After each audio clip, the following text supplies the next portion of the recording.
নমস্কার, আপনারা দেখছেন আমন্ত্রণ টিভি আর আপনাদের সঙ্গে রয়েছে আমি শ্রাবণী। এই মুহূর্তের বিশেষ গুরুত্বপূর্ণ খবর নিয়ে নজর রাখবো একটু দেশ ও রাজ্য রাজনীতির দিকে। দেশের মাটিতে পা রাখলেন পুনাম। সকাল 10টা নাগাদ পাক রেঞ্জার্সরা আর্টারি সীমান্তে পুনামকে বিএসএফ এর হাতে তুলে দেয়। গলা শুনেই কেঁদে ফেললেন পুনামের স্ত্রী রজনী। ফিরে পাওয়ার মুহূর্তে কাঁদলেন দুজনেই। পুনাম কুমার সাউয়ের মুক্তি আর্জি নিয়ে অন্তঃসত্ত্বা পাহাড়ি পথ পেরিয়ে হিমাচলের কাংড়ায় বিএসএফ এর সদর দপ্তরে গিয়েছিলেন রজনী। এছাড়াও তিনি পাঞ্জাবের পাঠানকোটে ফিরোজপুরে স্বামীর কর্মস্থলে যান। স্বামীকে ফেরাতে সাহায্য চেয়েছিলেন সব মহলের কাছে। বায়ুসেনা টেক্কা দিল চীনের প্রতিরোধ ব্যবস্থাকে।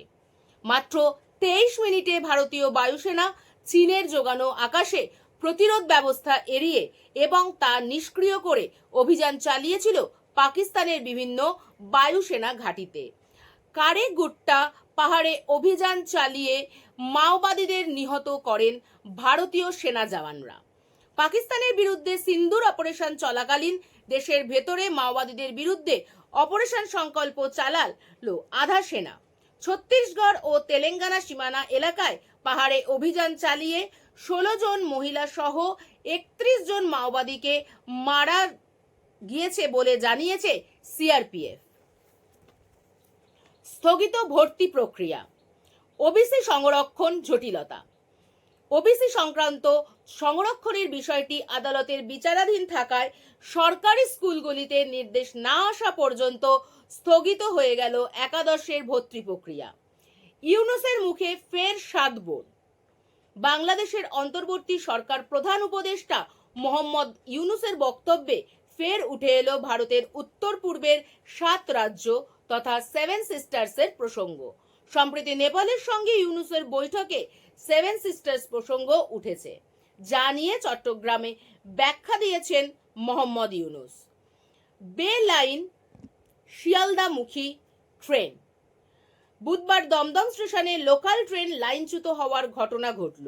বেলা 12টা 10 মিনিট নাগাদ শিয়ালদামুখী বনগা লোকাল দমদম স্টেশনে ঢোকার মুখে আচমকা একেবারে পিছনের চাকা দুটি বিকট শব্দে লাইনচ্যুত হয়। বাতিল হলো অনির্বাণের শুটিং। প্রতিবাদের মাসুল গুনতে হলো অনির্বাণ ভট্টাচার্যকে। টেকনিশিয়ানদের অসহযোগিতার কারণে বন্ধ হলো শুটিং। হুলিগানিজমের পরবর্তী মিউজিক ভিডিওর শুটিং হওয়ার কথা ছিল সেদিন। বদলাচ্ছে চিত্রনাট্য।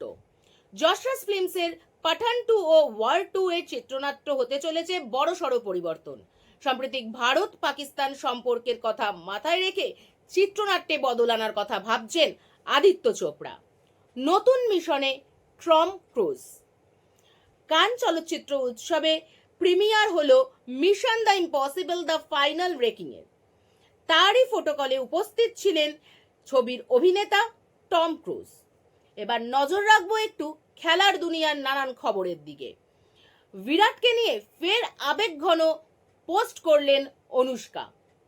বিরাটের অবসরের দিন ইনস্টাগ্রামে বিরাটের সুখের আড়ালে দুঃখের কথা, চোখের জলে সাক্ষী থাকার কথা পোস্ট করেন তিনি। নিরাজকে বড় সম্মান সেনাবাহিনীর। ভারতের সর্বকালের অন্যতম সেরা অ্যাথলিট নিরাজ চোপড়াকে বড় সম্মান দিল প্রতিরক্ষা মন্ত্রক। টোকিও অলিম্পিক্সে সোনা, প্যারিস অলিম্পিক্সের রূপজয়ী তারকা পেলেন টেরিটোরিয়াল আর্মির লেফটেন্যান্ট কর্নেল পদ। নজর রাখবো একটু আবহাওয়ার দিকে। আজ কলকাতা সহ রাজ্যের প্রায় সর্বত্র থাকবে আংশিক মেঘলা আকাশ। বিকেল বা সন্ধ্যের দিকে কোথাও কোথাও বজ্রবিদ্যুৎ সহ হালকা বৃষ্টিপাতের সম্ভাবনা রয়েছে বলে জানিয়েছে আলিপুর আবহাওয়া দপ্তর। এছাড়াও কিন্তু আজকের যে দিনের সর্বোচ্চ তাপমাত্রা, সেই দিনের সর্বোচ্চ তাপমাত্রা থাকবে প্রায় 36 ডিগ্রি সেলসিয়াসের কাছাকাছি। এখনকার মতন এই পর্যন্তই।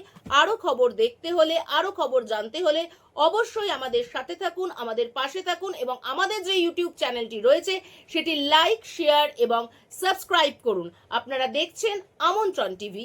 দেখুন, জানুন, মেতে উঠুন।